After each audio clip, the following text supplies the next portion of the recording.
That would be me. Look who we're hanging with. Jason David Frank. Boom shakalaka. Please do not change channel.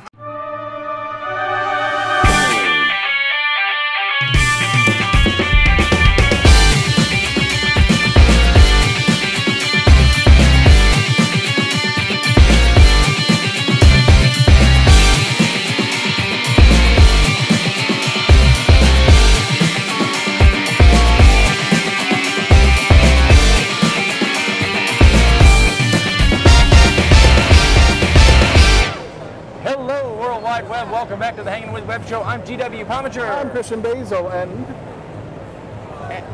we're here. We're here. We're at MegaCon 2018 Orlando, Florida. We are on the floor. We have been hanging with authors, artists, filmmakers, cosplayers. Just if awesome. It reeks geek, it's here. It is all here.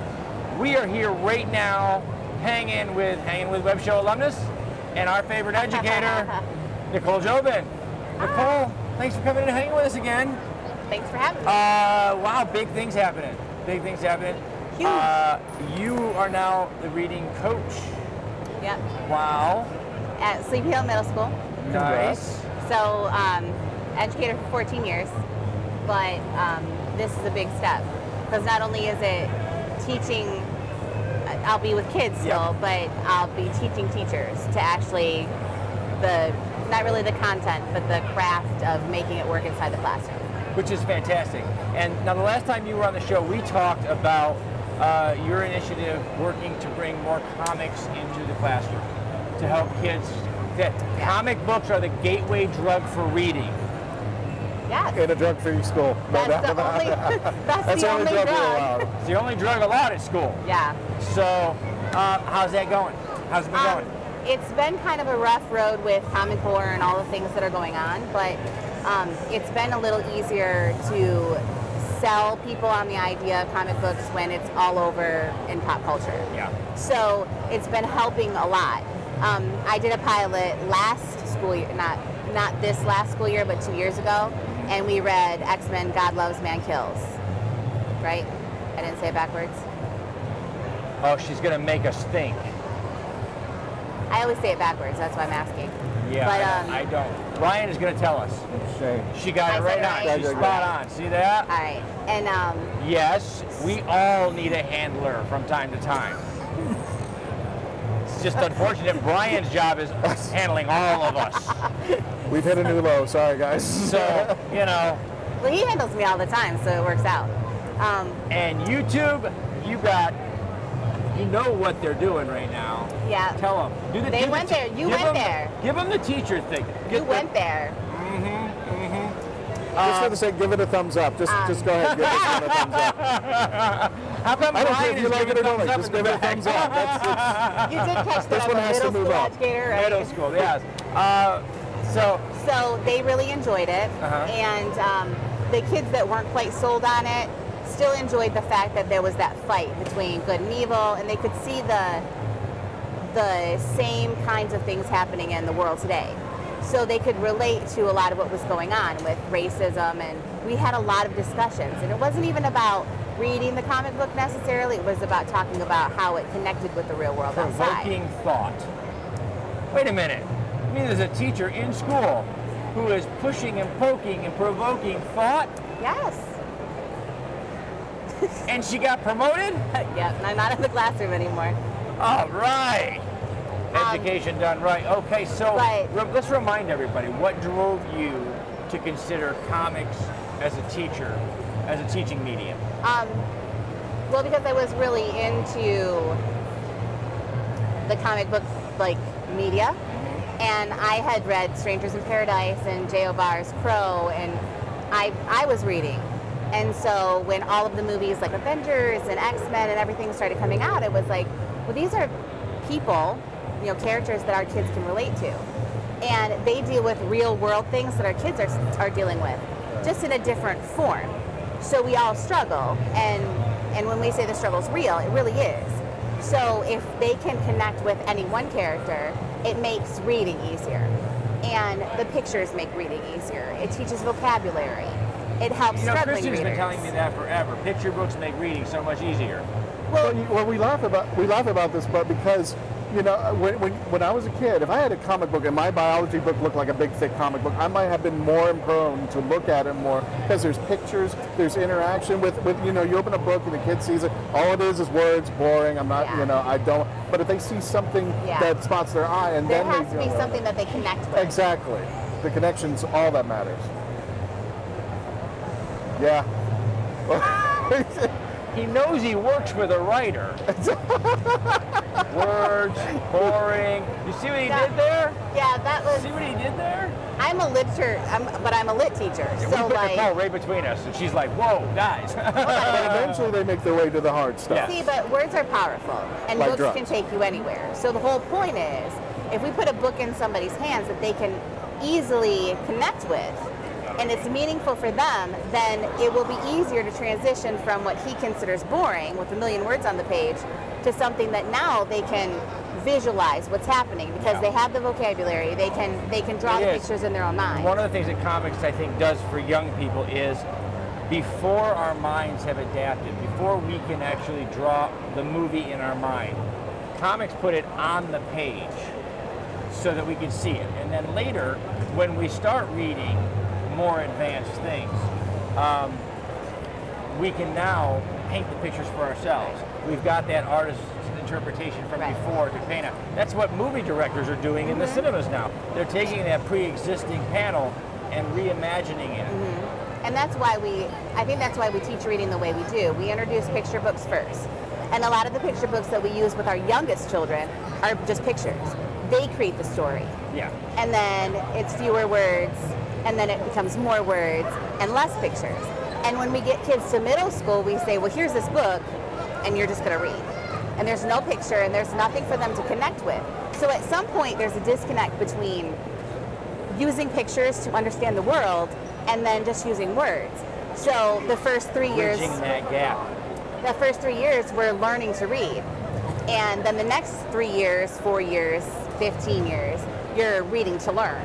And so it stops being fun and it becomes something that's a job. And I think part of what we need to do is keep it from being a job. Now, I'm segueing on what your word is, panel, because I think you have a panel going on here at MegaCon. Tomorrow. Tomorrow, at okay. Noon? At noon, in room 205. And we're going to talk about the same thing. So, as on Facebook, social media is a huge jumping point to get everybody's ideas. Yeah. So I started just asking questions. How did this help you? What was important to you about comic books? Why did you start reading? And a lot of people said that it helped them become comfortable with the art of reading. And it bridged the gap for them to go from something like comic books to books. We've been talking to artists, we talked to painters and colorists, we talked to the writers and the creators of comics, and everybody has a different motivation. What drives them? So an artist might want to try to encapsulate a story in a single panel, whereas a writer is drawing out the whole book.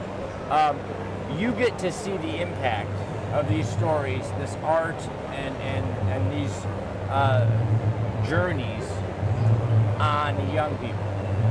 What do your students think? You piloted the program. Students got a chance to immerse themselves in this kind of learning.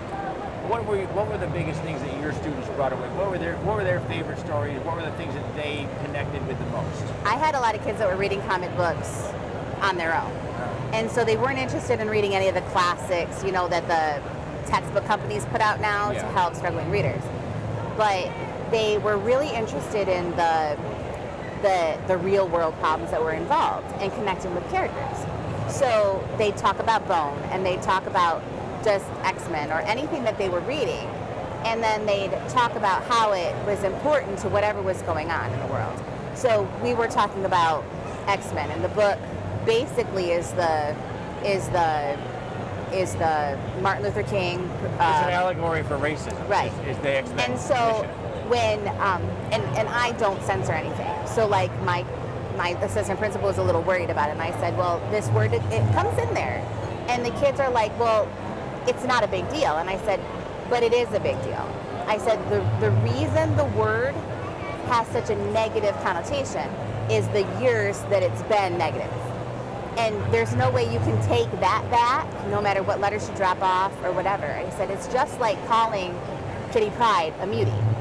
It's the same, but they're not calling it a black-white issue. It's a mutant human issue. Yeah. And it becomes a bigger deal when they take race out of it. Well, when you put a story in an environment that seems fanciful, you remove an otherwise an issue that threatens my sense of identity. You take that threat away, all I'm left with is the issue in its pure form. And I can see sometimes how irrelevant or how silly or how foolish an issue is, but I can't see that if it's my issue, if it's in front of my face. So if you put race in the place of mutants or whatever, then all of a sudden you create this, oh my God, no, I'm not that way. Right. But when it's a mutant, you're like, oh, I hate that mutie. And you're like, oh, did you know what that means? Yeah. And so Kitty Pryde talks to, I can't remember the name of the character, but the whole panel is beautiful. And so I projected on this screen and I said, you guys have to look at this. Look at how the story's told. Read their faces, read her body language, pay attention to what's happening. And we had a whole lesson about the way the story was told just through the pictures.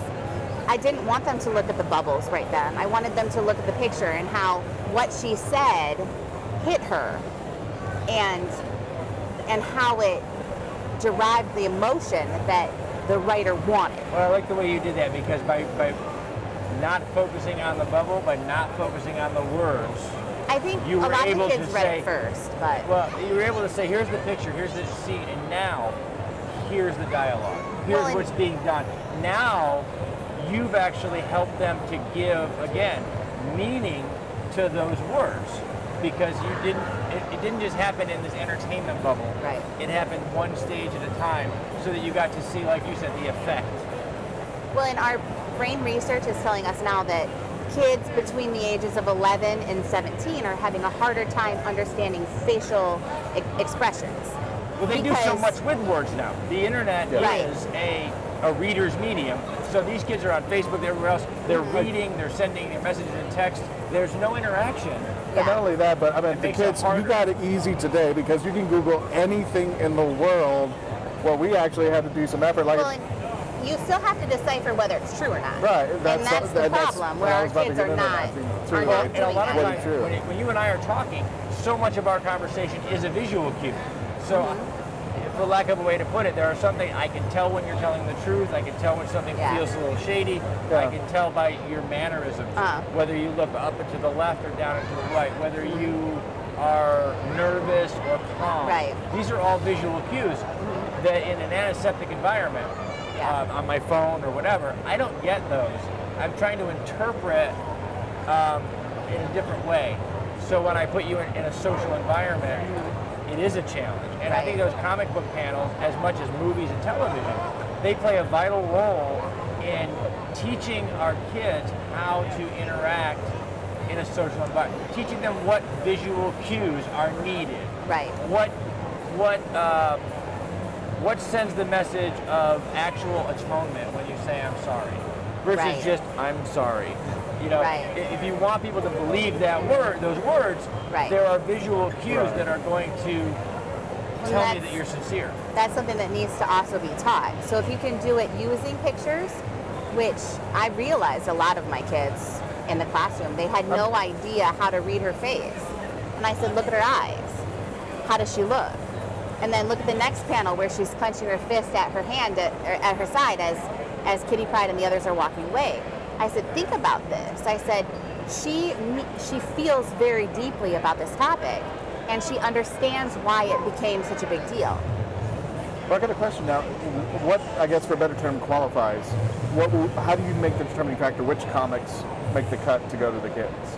Well, how do you decide? There's some really amazing websites that have been hidden from me for quite a few years, I feel like. And so... Fake news. Ryan, take the blocker off the computer. She wants to go play. When I started a few years ago trying to introduce it to the kids just to like pass stuff out, like I just had comic books on a table and said, take what you want. And I had ESOL kids, so like they were English learners. And so they really wanted to learn English, but they wanted to do it in a fun, you know, in a fun way that was really, let me think of the word, not threatening. Yeah. They didn't want to be bombarded by a ton of words because it wasn't what told the story. Yeah, yeah. You know, there is something to be said for the information gained from what we would term a classical education. But like you said, these are students who need a bridge between the picture books when they're little and that classical education. And the bridge is comics are a great bridge to that, because if you hand a 12-year-old Dickens, it's not going to be a good day. At least not for them. Not for me either. It may be amusing for a minute for you as they look through and they go, what the hell? But, and then they throw the book at me. Boom. And then it's like your exercise plan. You'll get your steps that day, running to catch all those books that go down the hall. When she's going to flash that, wave it around, we have to say goodbye. We've been hanging out with Nicole Jobin, our favorite Hangin With Web Show, our only Hangin With Web Show educator. She is the official Hangin With Web Show educator. I said so just now. You have to believe me. We're going to say thank you to our partners and friends at Something Unique Magazine, Famous Faces and Funnies. Krypton Radio, Off the Chain with author Yvonne Mason, Space Coast Comics, Jake and Dave, and Asylum Convention and Entertainment Services. Not only mentioned, you can catch us on Krypton and iHeartRadio. That's right. We also want to thank Fan Expo and MegaCon 2018 for inviting us in here. Of course. To do this. Is this not the coolest thing ever? We were right in the middle of it. Like, there's a Mandalorian merc over there hanging out, like jailing visitors. We got and Star Emma Wars. Frost is over there. Emma Frost is over here. That's right. We'll have them fight later. Captain Mal is over there. I mean, this is just amazing. We're so happy to be here. I don't know where to look. I know. It's overload. Remember, everybody, keep coming back for more authors, artists, filmmakers, musicians, and creators of all kinds. Subscribe. Log on. Can I shout out to one person? Shout out. Two people. Do it. I had a shout out to my girl Shelly Wheeler, who's not here because she's helping put a set together for the after party tonight. And I have to give out a shout out to Heather Reed because she can't be with us this weekend. Yeah, you know, we miss you. We were supposed to be. She's supposed to be sitting right here. Supposed to be right here. Right here. That's right. Guys. Well, not right here, but right here. Like maybe here. Okay, so we're wrapping up this. Hey, anyway. I spend too much time with 13-year-olds. Log on, tune in, and see who we're hanging with next. next.